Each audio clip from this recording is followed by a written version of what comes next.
My sme počas prvých 3 rokov, keď boli mimoriadne ťažké krízy, mali priemerný deficit 4,13 miliardy eur.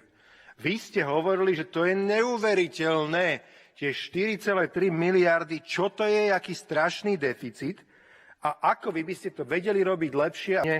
Ste si schválili, že 8,14, čiže plus 4 miliardy eur. To, čo ste hovorili, že znížite naše 4 miliardy ročne, namiesto toho 4 miliardy pridáte a budete mať v priemere 8 miliardové deficity, tak takí ste to vy krásni klamári.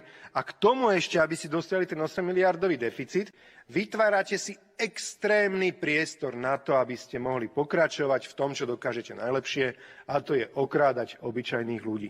Tých, ktorí platia dane do štátneho rozpočtu, tak tých potrebujete zodrať z kože. Vy ste si urobili tento plán do doby bez akýchkoľvek kríz.